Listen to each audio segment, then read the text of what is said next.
First contact gone wrong.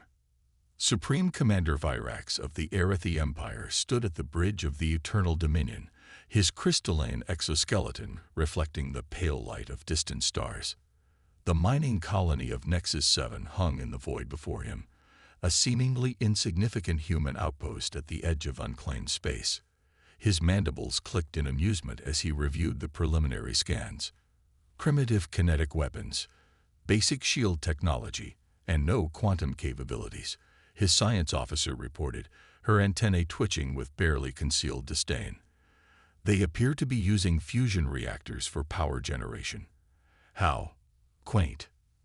The Arathi Empire had conquered 17 species across 3 galactic arms, each victory adding to their technological supremacy. Humans were late arrivals to the galactic stage, having achieved faster-than-light travel barely a century ago. Their expansion had been cautious, methodical, and utterly unimpressive to the Arathi High Command. Open communications, Virax commanded, his translator converting his clicks and chirps into standard galactic common. Let's give them one chance to surrender their resources peacefully. The response came not from the mining colony, but from an approaching vessel, unremarkable in design and modest in size. A human female appeared on the view screen, her dark skin contrasting sharply with the white uniform she wore. This is Captain Sarah Chen of the Earth Diplomatic Corps. We acknowledge your presence in our territory and are prepared to discuss terms of mutual cooperation. Virax's inner eyelids flickered in surprise. Their territory. The audacity of these primitives never ceased to amaze him. Captain Chen, you seem to misunderstand the situation. This sector falls under Arathi protection now. Surrender your mining operations, and we may allow your species to continue operating under our guidance. The human's expression remained unchanged, but something in her eyes made Virax's carapace tingle uncomfortably. I'm afraid that won't be possible, Commander. Nexus 7 is a sovereign human colony. Any aggressive action against it will be considered an act of war against the United Earth government. Laughter rippled through the bridge crew, their crystalline bodies chiming in harmony. These humans, with their primitive technology and limited presence in space, daring to challenge the might of the Arathi Empire. You have one planetary rotation to evacuate non-essential personnel, Virax announced, his translator struggling to convey the appropriate level of condescension. After that, we will begin our standard integration procedures. Captain Chen's response was peculiar. She simply smiled, a gesture that Virax's xenobiologists had classified as both a sign of pleasure and a prehistoric threat display. Commander, I urge you to reconsider. Humanity has no desire for conflict, but we will defend our own. The time for negotiations has passed, Virax declared, signaling his communications officer to terminate the connection. Prepare the invasion fleet. Let's show these primitives how the galaxy truly works. As the Eternal Dominion's launch bays disgorged hundreds of assault craft, Virax's second-in-command approached with a status report. Supreme Commander, we're detecting unusual energy signatures from the mining colony. They appear to be, well, our sensors can't quite classify them. Irrelevant. Virax dismissed the concern with a wave of his crystalline appendage. Their technology is centuries behind ours. Whatever defenses they possess will crumble before our might.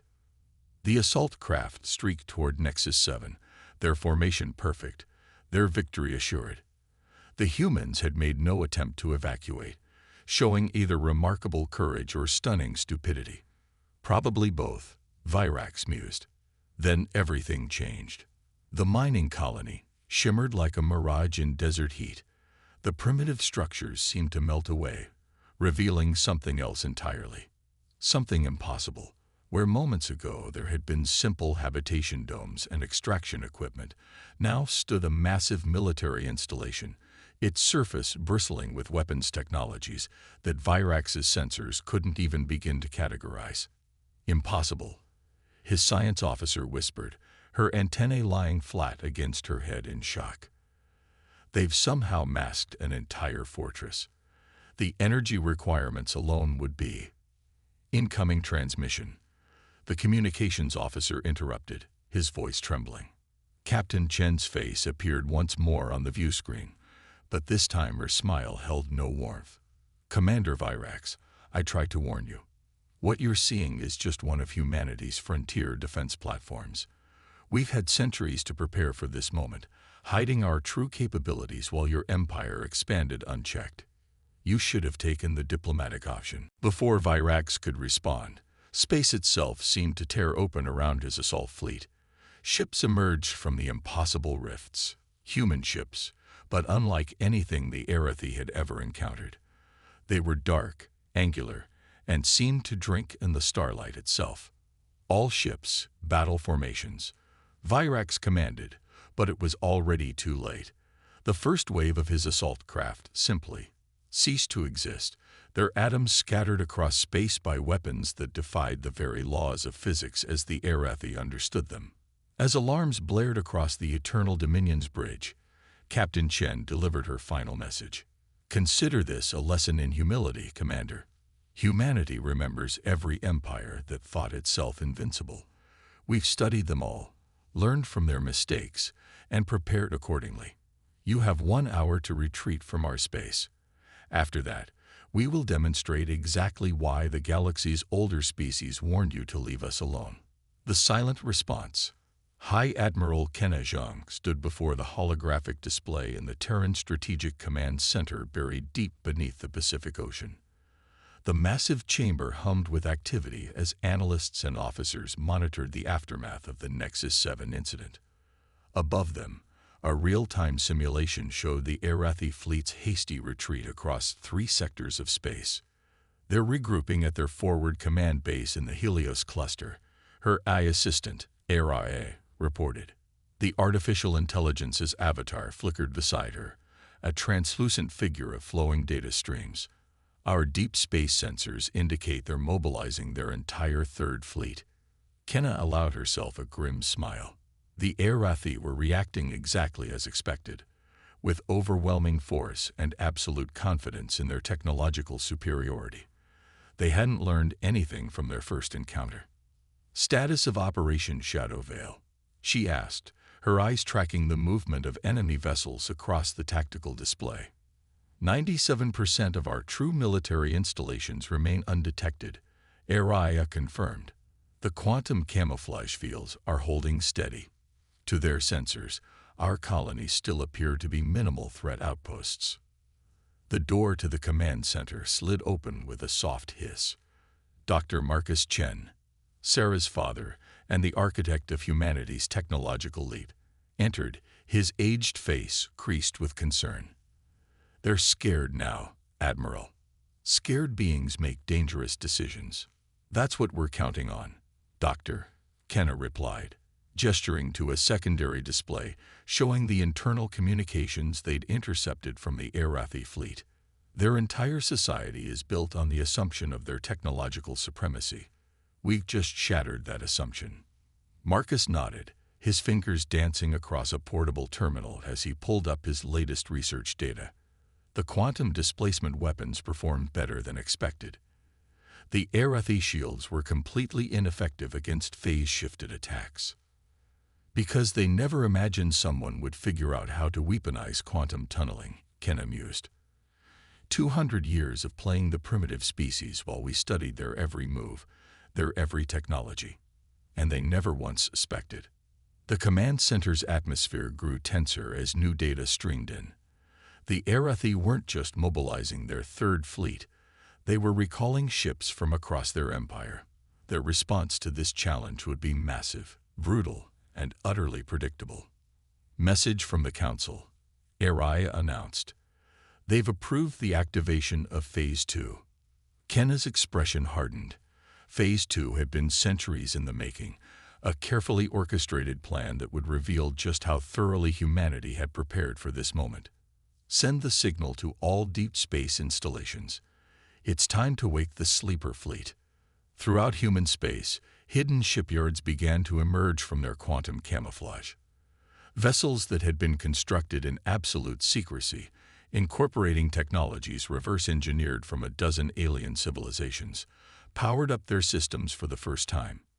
Each ship was a masterpiece of human ingenuity, designed not just to match Arathi technology, but to render it obsolete. Dr. Chen, Kenna turned to the scientist, is the Prometheus protocol ready? Marcus's eyes gleamed with a mixture of pride and apprehension. All stations report green.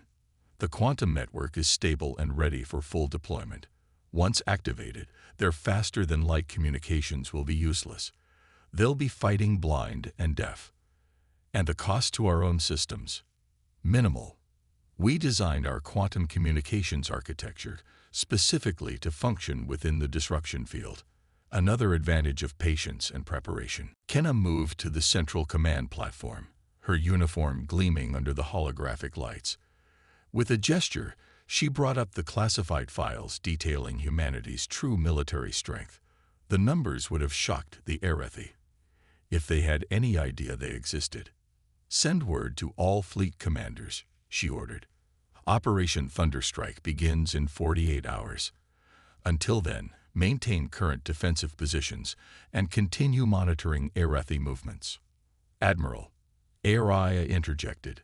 We're detecting unusual energy signatures from the Arathi forward base.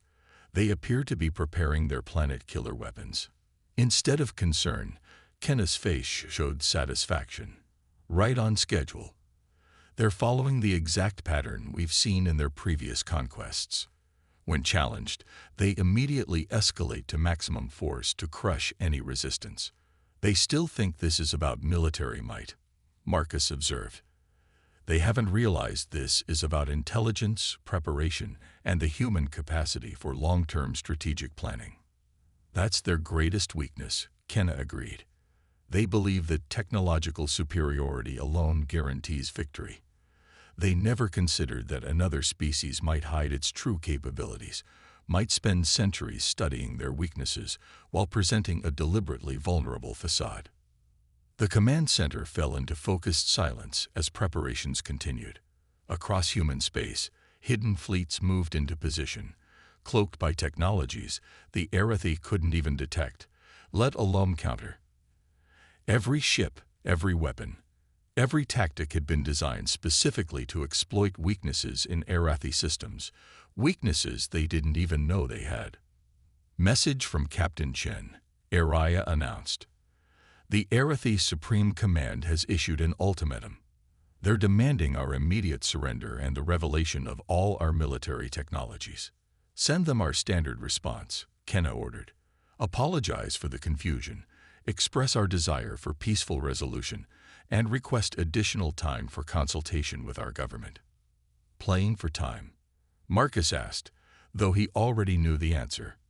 Every hour they spend preparing their massive assault is another hour for us to position our forces exactly where we want them, Kenna confirmed. They think they're following their standard conquest protocol. In reality, they're walking into a trap 2 centuries in the making. As if to emphasize her point, another hologram sprang to life, showing the activation of humanity's quantum defense grid. To the Arathi, it would appear as nothing more than random space disturbances, until it was far too late. Operation Thunderstrike. The Helios cluster blazed with the light of 1,000 suns, its stellar radiation casting an ethereal glow across the assembled might of the Arathi Third Fleet. 5,000 warships, their crystalline hulls refracting starlight in dazzling patterns, moved into attack formation. At their center, the newly arrived super-dreadnought Empire's Glory dwarfed its escorts, its planet-killer weapon primed and ready. Supreme Commander Virax, now reinforced with the Empire's finest ships and crews, allowed himself to feel a moment of satisfaction. The humans had surprised them once, but now the full might of the Arathi military would remind these upstarts of their proper place in the galactic hierarchy. All ships report ready, his fleet coordinator announced. The humans have made no attempt to evacuate their colonies. Their defensive platforms remain powered down. They're maintaining their deception until the end, Virax noted.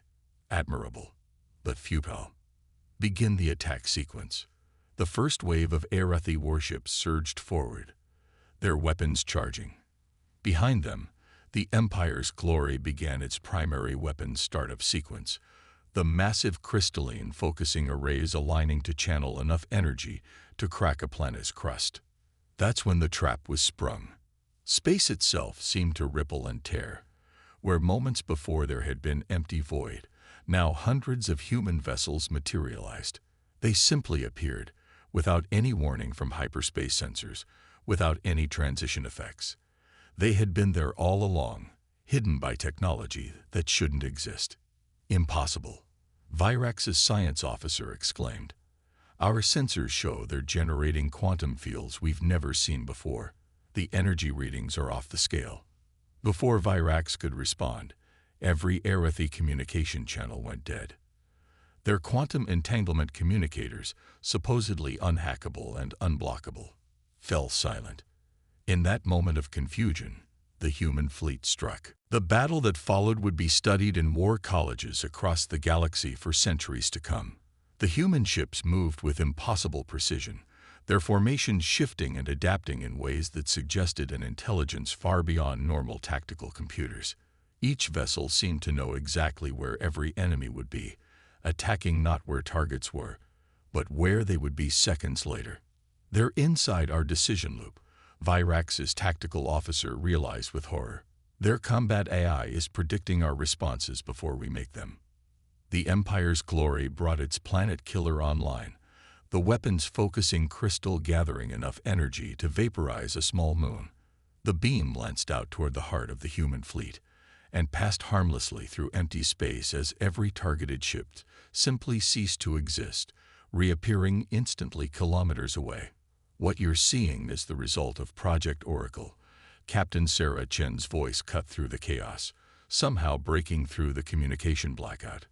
200 years of quantum computing development, coupled with an AI that can predict probable futures and move our ships through quantum space before your weapons fire. Virax watched in growing despair as his fleet's formation began to crumble. Human weapons weren't just bypassing their shields, they were ignoring them completely, striking through quantum tunnels that shouldn't be possible to weaponize. Ships that had survived hundreds of battles were being systematically dismantled by attacks that defied physics as the Arathi understood it. Fall back to secondary positions, he ordered, but even retreat proved impossible. The human fleet had somehow created a quantum disruption field that made conventional FTL travel suicidal. They were trapped. From the depths of human-controlled space, something massive emerged. The vessel that appeared dwarfed even the Empire's glory, its hull seeming to bend light around it in impossible ways. This was the TSS Prometheus, humanity's true flagship, kept hidden until this perfect moment. Supreme Commander Virax, a new voice joined the channel. Admiral Zhang, that demonstration was necessary to make a point. Your empire has expanded unchecked for too long, believing that technological superiority gives you the right to dominate others. We've spent centuries preparing for this moment, not just developing weapons, but studying every aspect of your society, your technology, and your tactics. The Prometheus began to glow with an inner light that made Virax's carapace vibrate in primal fear. Energy readings from the vessel exceeded anything his sensors could quantify. Your empire made a fundamental mistake, John continued. You assumed that any civilization with technology inferior to yours would remain inferior. You never considered that someone might deliberately hide their advances, might spend generations preparing specifically to counter your every advantage. The Prometheus released a pulse of quantum energy that rippled across space. Every Arathi ship it touched simply shut down, their crystalline technology resonating at frequencies that rendered them inert without harming the crews inside. This can end one of two ways, Zhang concluded. Either your empire can learn to coexist peacefully with other species, or humanity will be forced to demonstrate just how thoroughly we've prepared to dismantle your civilization. The choice is yours. As Virax stared at his dead console, watching his mighty fleet drift powerless in space, he realized a terrible truth. The Arathi Empire hadn't been expanding unopposed all these centuries. They had been allowed to expand, studied, and analyzed, while humanity quietly prepared the perfect countermeasures to every aspect of their technology and tactics. The age of Arathi dominance had ended not with a bang, but with the quiet revelation that they had never been as superior as they believed. And somewhere in the darkness of space, humanity's hidden fleets were already moving into position around every major Arathi world, waiting to see how the Empire would respond to this new reality. The price of pride. The Imperial Palace on Arath Prime sparkled like a massive geode under the light of twin suns, its crystalline spires reaching toward the violet sky. But within its gleaming walls, chaos reigned. The High Council chamber, traditionally a place of measured debate and careful political maneuvering, had devolved into barely controlled panic. 3 more colonial systems have gone dark, High Counselor Zix announced, her crystalline form vibrating with distress. The humans aren't attacking them. They're simply appearing in orbit with overwhelming force and offering protection to any worlds that declare independence from the Empire. Emperor Calax, his ancient carapace dulled with stress, watched the strategic display with all 4 of his eyes. Across the vast expanse of Arathi space, system after system was turning away from Imperial control. Not through violence or conquest, but through the simple revelation that the Empire's technological superiority had been an illusion. "Show me the latest intelligence," he commanded. The holographic display shifted, showing footage from dozens of systems. Human ships appeared without warning, their quantum displacement technology making a mockery of Arathi defensive screens.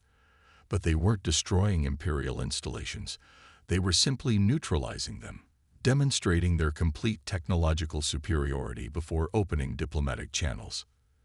The humans have released details of their quantum shielding technology to 3 of our former client species, another counselor reported. They're offering technological partnerships to any civilization that embraces peaceful cooperation. The Maraxian Confederation has already signed a treaty with them. They're dismantling our empire without firing a shot, General Krav observed, his military mind recognizing the elegant strategy. Every demonstration of their power convinces more systems to break away. They've turned our own arrogance into a weapon against us. A junior aide rushed into the chamber, his carapace practically transparent with fear. "Your Majesty, we've just received word. The humans have revealed the existence of their observation posts. They've had cloaked stations in every major Arathi system for over a century. They've been studying us, learning every detail of our society and technology." The chamber fell silent as the implications sank in. The humans hadn't just developed superior technology. They had intimate knowledge of every aspect of Arathi civilization. They knew exactly how to dismantle the Empire's power structure with minimal bloodshed. "There's more," the aide continued. "They've begun broadcasting historical records across our communication networks. Records showing how they deliberately presented themselves as technologically primitive while advancing far beyond us. The public is not responding well to these revelations." Emperor Calax rose from his crystalline throne, his ancient form casting fractured shadows across the chamber. "What are our options?" Admiral Virax, still shaken from his encounter with the human fleet, stepped forward. "We could attempt to consolidate our forces, focus on defending our core worlds."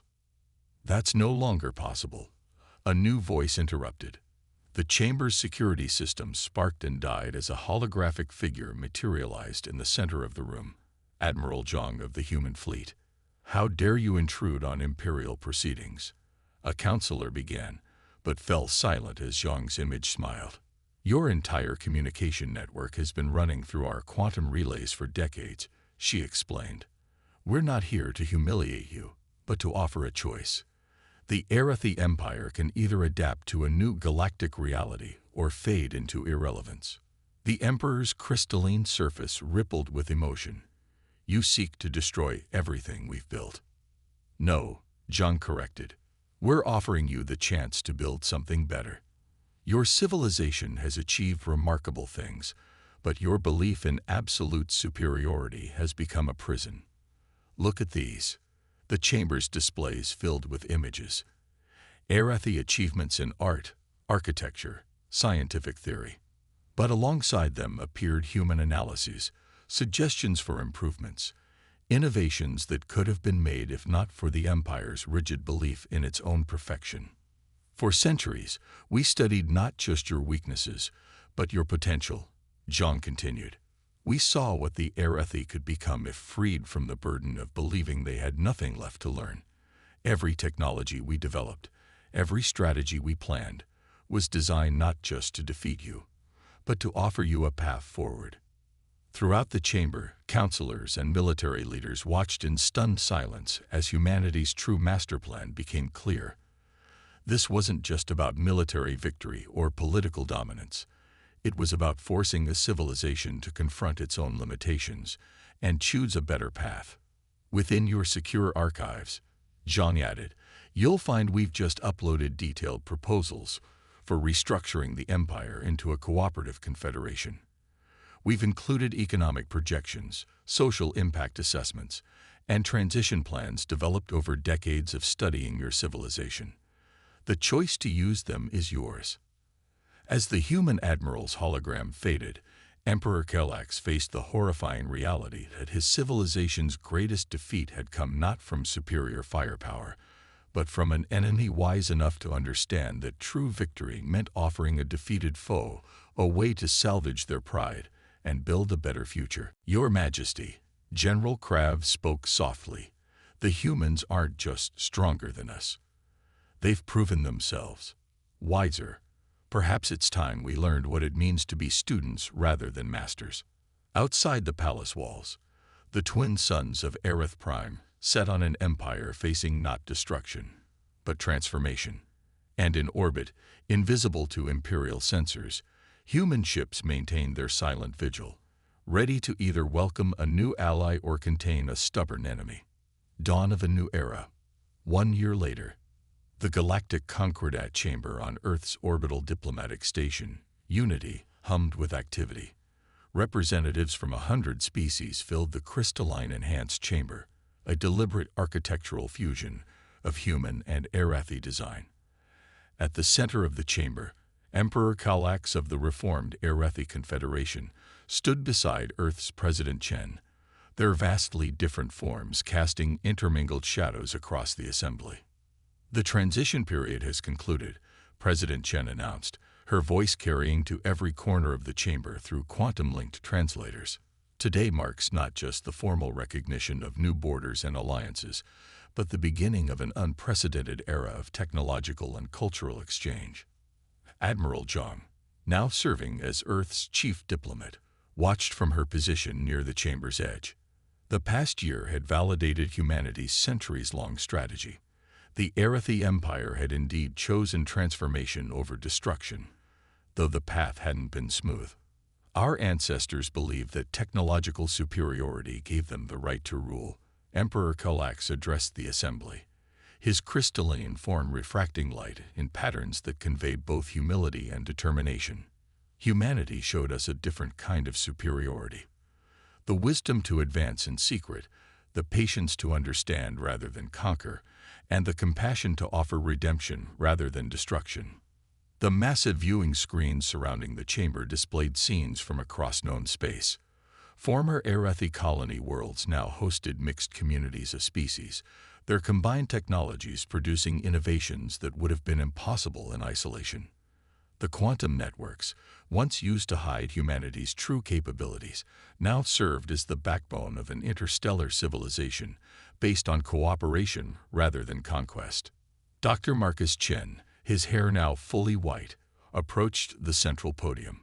The Prometheus Protocol, which we use to neutralize Arathi ships, has been adapted into a galaxy-wide emergency response system. The same quantum tunneling technology that let us bypass their shields now powers a transportation network that unites our civilizations. Captain Sarah Chen, recently promoted to Fleet Admiral, joined her father at the podium. But perhaps more importantly, we've discovered that our species complement each other in ways we never imagined.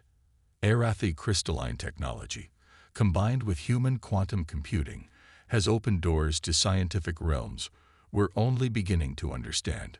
The assembly watched as new footage appeared on the screens.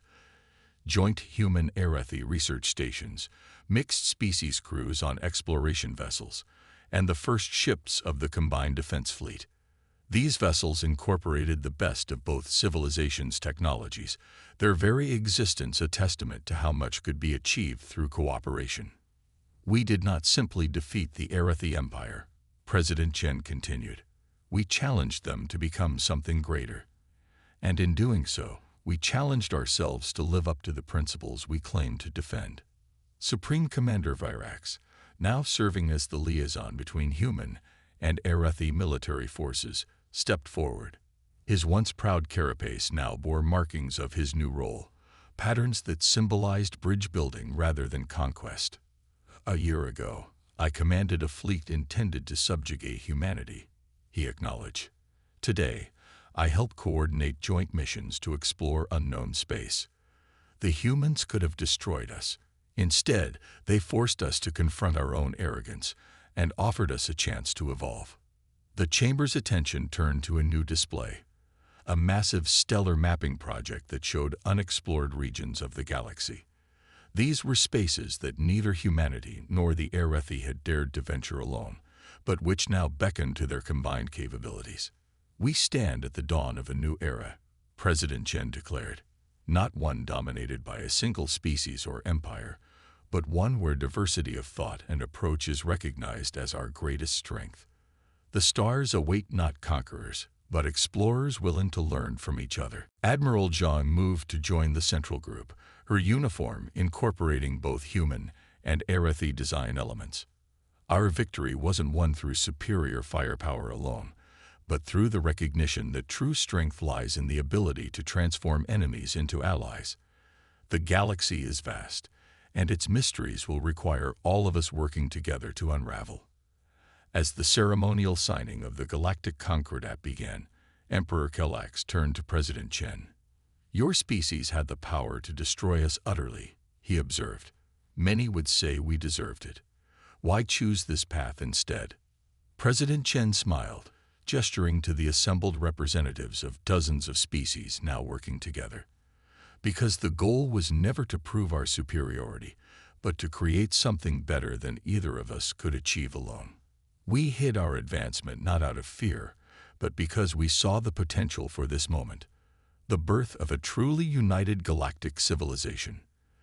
The ceremony concluded with a symbolic gesture, the activation of the new Quantum Gateway Network. As the first portal sparked to life, connecting Earth and Arath Prime in real time, the assembled leaders watched their two worlds, once bitter enemies, now linked as the foundation of a new galactic order. In the space around Unity Station, ships of all species gathered in formation. Their combined lights created a dazzling display visible from both Earth and passing vessels, a testament to how far they had come, and a beacon of hope for what lay ahead in the vast, unexplored reaches of space. The age of empires had ended. The age of cooperation had begun. And somewhere in the great expanse of the galaxy, new challenges awaited this united civilization. Challenges that would require all their combined strength, wisdom, and technology to overcome.